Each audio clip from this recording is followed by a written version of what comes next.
Hello everyone, I am very excited to welcome you to a special episode 70 where I finally get to show you all of the things I've been doing behind the scenes between episode 69 and now, because it has been about 5 or so weeks between episodes.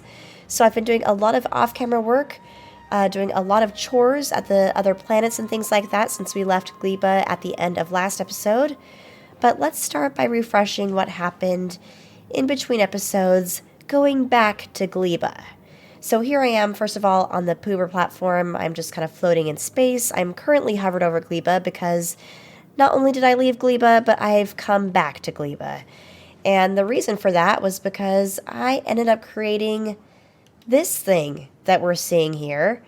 And that's because this helps to make more resources, in particular, more science, which you can see is in this kind of cell here. That's what I'm going to call them, at least. These are kind of different sections or different tileable cells of organic products, basically starting from left to right. We've got biochambers for jelly nut processing. We've got lubricant here in the middle, more jelly nut. We've got bioflux. We've got the Yamako mash processing and then nutrient processing over here. And basically I've repeated that for the next cell, except for in this scenario we have more bioflux getting produced. And basically the left one here is the majority of the nutrients. And then the nutrients kind of get cycled back in its own cell, but then on to the other cells as well. You can see over here to the left, this is where I have jelly nut and then Yamako getting input into the cells.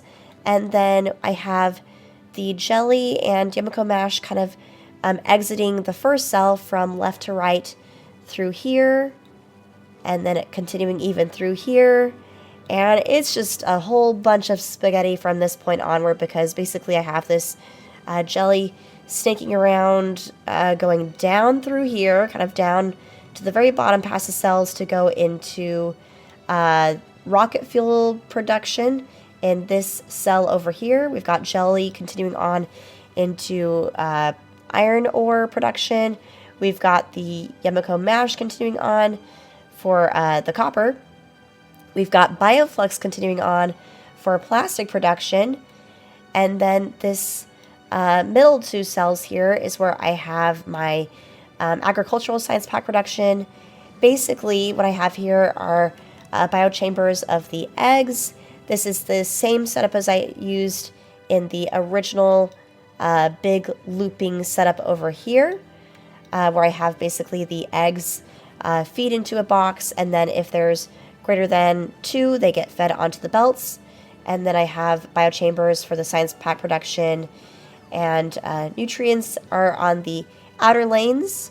And then I have different bioflux coming in here and then just looping back in it on itself instead of just ending on a splitter, because I noticed that if we did that, it ended up with some excess spoilage. And then we've got some Tesla turrets to pick up any hatching eggs. I've got the excess eggs feeding into the furnaces here. And then over here to this cell, to the right of the science, I've got some carbon production, because this goes into whatever this is, the, what's it called? The carbon fiber, which I realize goes into these fancy new turrets, which I'm excited to show you I've begun using throughout the world. So we'll get to that in just a minute here. So I've got this little turret set up here, and then I even have production of the bulk inserters over here as well. So I've got those, haven't used them yet, haven't felt the need to use them yet, but I've got them just in case. And then all of the spoilage kind of loops around in the tiles themselves, but also in a bigger loop around the entire thing, and eventually makes its way into additional steam turbines over here to get rid of the spoilage and excess stuff, as well as give me a little bit of power as well. Also back on Gleba, I've increased the farming of the Yamako as well as the Jelly Nut. I've had also a lot more attacks. You can see that some of the turrets have not been replaced yet. Doesn't look like any attacks have happened recently, but I've ended up with a lot of pentapod shell or carcass things around here that, yeah, basically look like big crabs or something like that. So, I did this because I really needed to improve my agricultural science research because the original thing I had here was just not producing enough. So my production now for the agricultural science packs, let's see, is just under about 200 per minute, which is still not great, but better than what it was. So I've been able to tick off a lot more research. So this is kind of what I'm researching now. I'm moving on into the Stronger Explosives 10. I've been improving my health, been doing some asteroid reprocessing, and just some other quality of life things as well. There are a couple aspects of Gleba that I haven't played with yet. In particular, I did unlock the ability to do wood processing or fish breeding, and then some sort of egg capture thing, which I haven't played with yet because I just haven't felt like it was essential towards the progress of the game at this point, which really my objective now is I want to advance to Aquilo and just do the bare minimum on the other planets for now to just really support some basic science production and production of the essential materials, but still advance towards unlocking the other aspects of the Space Age game, which I still haven't even done yet with Aquilo, which we'll get to here in just a minute. But before we get to that, I just wanted to update you on what I did over back at Navis, because we went over there as well. I basically added in a lot more mining outposts. A lot of the ones I originally had are tapped out, so I've added in more. I've added in more Tesla turrets now to the outposts, some more artillery turrets too, so I'm getting some better offense as well as defense and clearing out some more of the areas, and I'm getting way fewer biter attacks coming to Navis, which is great. And then I fixed some things over at Volcanus as well. What did we do here? I added in a stone farming, or not stone, coal farming area over here, which meant I actually had to come over here and claim some new territory because I only originally had basically this section and then this section over here claimed. So I had to do some more worm killing. But I think the majority of the planets, now that I've done a lot of off-camera work, are mostly sustainable, at least to the point where we can leave them be for a little bit longer as we go explore with Aquilo. So maybe that's a lot of catching up for now. Maybe we should do less talking and more traveling. I'm here on the Pooper platform. I don't know anything about Aquilo. I'm not sure that this Pooper platform will get me to Aquilo, but I figure let's see how far along the journey we can get. There is a little bit of a spoiler I'm going to give you guys, is that I do have another platform ready to go. It's this one here called Navis to Aquilo. I'm going to show you what that looks like in just a minute because that's actually what I've spent the majority of my downtime doing. But just for the sake of it, let's start our first travel to Aquilo. And hopefully this is enough resources. We'll see if we can even get there. I don't have the planet queued up yet. So let's do that. And see what happens. Doing okay so far.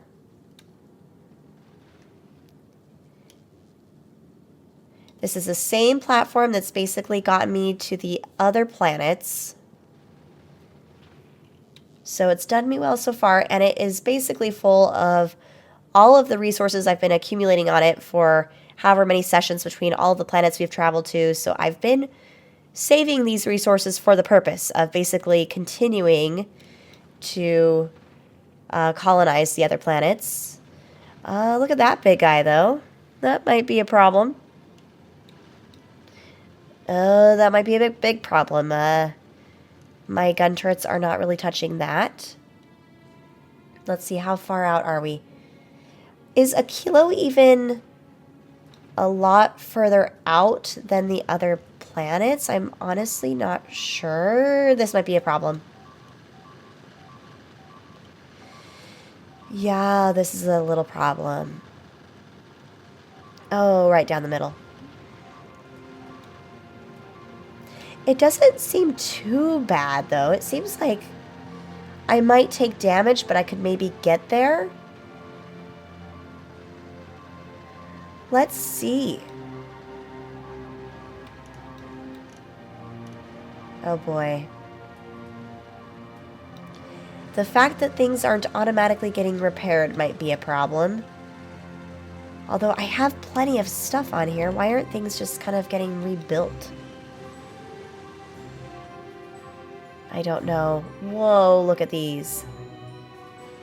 These are some big suckers.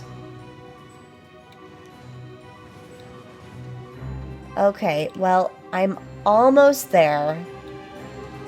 Let's see if we can... Oh, no, really? No. I need to replay that. How did I die? Did it just come at me in the like, cargo thing? I'm almost there. Let's see if we can... Oh, no, really? I didn't know I could die doing that. Okay. Bummer. Well, I guess what that means is we have time to test out the new platform. So I will see you over there in just a minute. And here we are. Welcome to the project I have been working on with basically all of my free time going to this for the last 3.5 weeks or so. So this is what I appreciate you guys being patient for, because hopefully it's worth the wait.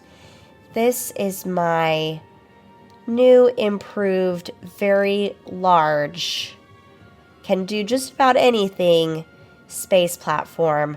I'm pretty proud of it. I have yet to take it for a test run to Aquilo. I've just taken it through the other planets just to accumulate asteroids and start building up resources and so on. But let's give a little tour of where we are. First of all, just appreciate how big it is. But starting in the middle, this is my hub here. And then surrounding the hub, I have, I made very intentional choices to have a foundry over here that could use the hub as kind of like a very large special chest, because I realized you can't use chests on the space platforms, which ruined a lot of my plans and the logistics that I was planning on putting them on those chests. So this was my workaround. So we've got a foundry here, and we've got one assembler here. And this assembler uses the space platform hub for the same reason that the foundry does, as a glorified chest. You'll notice that neither of these have any recipes in them right now, and both machines are hooked up to a lot of wires, a lot of smarts, and this is what took me like 2 weeks to work on by itself. And for those of you who have been following me for a long time, you'll know that I'm not known necessarily for my combinator smarts at all. I know some very basics, but I will tell you, I had to do some research to figure out what a freaking RS latch, or whatever it's called, does, which you'll see one of these here actually. But I came up with wanting just one foundry and one assembler on this platform, because as I started to create it, I started to put many foundries and many assemblers that could potentially build basically all of these products that you see here on the combinators. And as big as my platform is now, you can imagine that it was even bigger, with many more assemblers, many more foundries. And knowing that you can actually use smarts and wires, combinators, and so on to actually set recipes on the assemblers and foundry, I took it upon myself that I wanted this to be the time when I really took the smarts of Factorio and used it to its full potential. So long story short, since I'm drawing this out, basically I am using such smarts to control that when I am low on a certain item, it sends a signal to the assembler or to the foundry to make that item. Now, I can't really demonstrate that right now because I am actually full. I'm meeting all of my requirements currently, but we'll get this up and running in just a minute here, hopefully to show you how that works. So the assembler and foundry are fed by these lanes of resources that come from additional foundries that are just used for production. And I did learn that you can use foundries in space, which I was excited about. Because it does such a much more efficient job at production of those materials. We've got a tank here storing molten copper, another one here for molten iron, and then adjacent to that, we've got the other thing that took me like a week itself to perfect, and that is my asteroid crushing and reprocessing area as well. And basically, I took my concept from the assembler and foundry thing where you can set the recipe, and I decided I wanted to do that as well for my crushers and the asteroid reprocessing, since that's now a new feature that I was able to unlock with research. So what happens here is that once the asteroid collectors bring in the 3 different asteroid materials, they come in through these 2 lanes here. The one I'm hovered over is just a lane for both sides of the ice version of the asteroid. The other lane here that I'm hovered over is for the carbon asteroid and then the metallic asteroid, or whatever those names are for the asteroids. But basically, these inserters are connected to wires here that are reading the belts. And so those will send a signal to the inserters to basically pick up whichever item it's reading, and that will set the recipe in the crusher here. And this does the advanced crushing. But one reason why I wanted to set the recipe for that was because I didn't have to worry about designating, 8 different crushers just for like one asteroid type, and then another 8 crushers for a different asteroid type. I would be able to devote the crushers I need based off of my requirements for products needing to be crushed. I was able to add some additional smarts to that by using this combinator here. This sends signals already showing that there might be asteroids getting red, so to speak, even though they don't truly exist on the belts. So it sends the signals that there's already 1 metallic asteroid, 2 carbonic asteroid chunks, and then no oxide asteroid chunks. And then that way it kind of sets a priority for what will get crushed, because if there's any excess materials of products actually coming in, that will add to the combinator count, and so it will take that as the higher priority first. So you can see that tons of smarts continue along here, but then once the crushers do their thing, the outputs for those materials, in which case are going to be sulfur, carbon, iron ore, copper ore, the calcite, and ice cubes, get output in this kind of middle section over here. I do have some pauses in the belt here just to give some time for the crushers to have the inserters fully unload, and then they continue on to where they need to go. But then we have the output of the original asteroid resources getting back onto the line here. And then I have some additional smarts over here that will only output into this lane for the asteroid reprocessing if there's less than a certain amount as being read on the belt lanes. Then these additional asteroids get reprocessed basically also in a similar fashion where the priority gets read. We're using combinators to influence the priority. And this actually, I have to give full credit to a person I found on Reddit. So credit goes entirely to Zig1000 for this combinator setup, for the logic and stuff like that. It works pretty flawlessly. I did change a couple of the smarts over here just to make sure that this wouldn't default to crushing, that it would always do asteroid reprocessing instead, since I noticed that there was a little bit of a, I won't call it a bug, but a feature where it wants to default to the crushing. So with the little tweaks I did, this now works as I intended to. So then we have the asteroid products snaking and spaghettiing their ways through here. I have any surplus getting read and fed into these output belts that you can follow my mouse over here. that go off into space so that I don't get too much clogging. And then I have carbon and sulfur getting shared on this line here. This goes into coal production, which goes into explosives. We have the carbon continue on to feed into the fluid processing for this fuel. We have the iron ore for this fuel over here. We have shared calcite and ice cubes on here that will provide the resources for the fuel. And then ice continues on for melting and therefore water production. So I've got a lot of that over here. And then I've got explosives, or specifically rockets production over here. And then the perimeter is where I have lanes of ammo feeding into turrets. This is where I'm beginning to use those rocket turrets, which I haven't seen these in action yet, so I'm excited to do that. You'll see I've got a lane backed up basically of the explosive rockets. I even have smarts on the turrets themselves where I have them reading the ammunition and only feeding the rockets into the turret if there is less than 10, and that way I get multiple turrets getting fed and not just one getting more ammo than it needs. I've also set different priorities on the laser turrets, the gun turrets, and the rocket turrets as well. I've got different asteroid collectors throughout. I've been trying to keep the products organized for the asteroids getting collected so they're not all in one sushi belt. They're actually kind of organized. So these just go basically counterclockwise for the resources. These end up kind of splitting the platform in half and just feeding back into the turrets in this section here.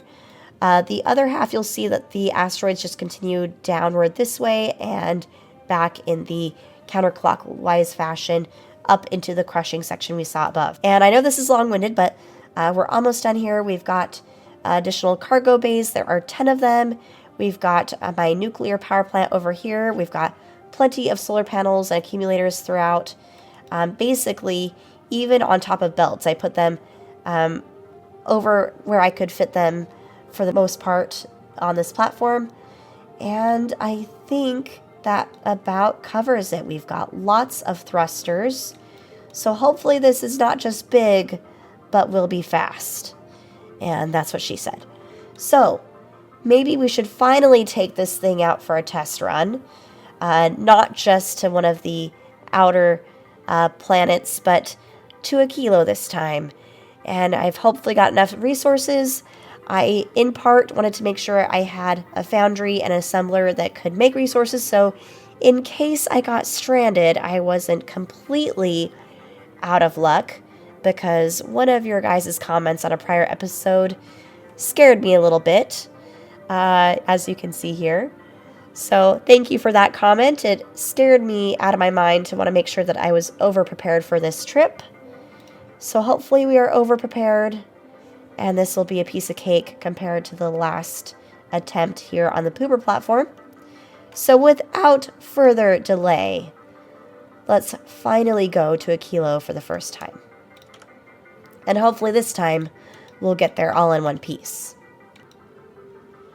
We're about a quarter of the way through. I'm not hitting those large... Okay, now we are. These look like some medium-sized ones maybe. No large ones yet, so I haven't seen the rocket turrets work yet. But we're... Oh my gosh, I'm going to Gleba. Why am I going to Gleba? I told it to go to Aquilo, didn't I? Why are we going to Gleba? I have no clue. Does it stop at Gleba first? Is that what happens? Does it not do... Oh, there's no straight track to Aquilo from Navi's? Interesting. Well, I wonder if I need to refuel. I do have... Oh, boy. Okay, we're going to pause at Gleba. Refuel. Because I'm not sure if this will get me there. I'm already running kind of low on this thruster fuel here.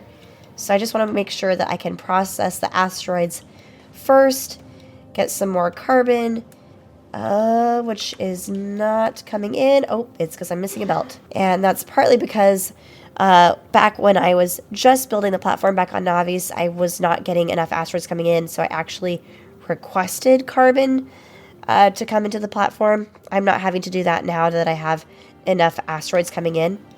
I've also, as just a safety feature, added in requests for water barrels. So that way, if I don't have enough of the ice cube asteroids coming in, then I can have a little jump start with my water getting to supply, at the very least, my nuclear area over here for fuel, plus the thruster fuel too. Here you can see more of the crushing in action now that we're getting more asteroids coming in. It's working smoothly. I do have a little delay here just to allow time for processing of the asteroids, and so they don't get too clogged, so that there's actually room for an output when it comes back onto the same lane as the products coming in. Things are working smoothly, and it's already replenishing the ammo. I forgot to mention that this is where I have my ammo production. So far, so good. I'm pretty pleased with this platform. It took many, countless hours and weeks to work on this thing. So I'm hoping it will pay off and we'll get to Aquilo. So let me wait for fuel to fully replenish, then we'll continue on our journey. At last, we are fully fueled up. I've got basically 4 tanks in reserve of the oxidizer and thruster fuel. So let's carry on to Aquilo.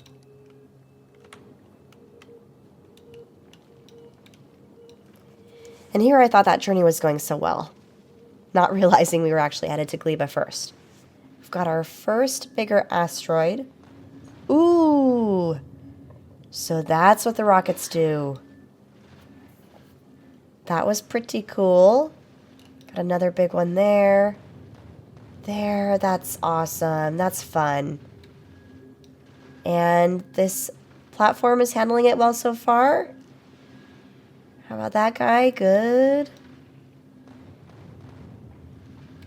Okay, I still have plenty of rockets, it looks like, on the belts. I've got enough power for my laser turrets that I have a couple of. And we're about 1/3 of the way there. I'd say this is going pretty well. Like, I'm not even worried at this point. How's fuel doing? Fuel's not even been depleted by half yet. That's great.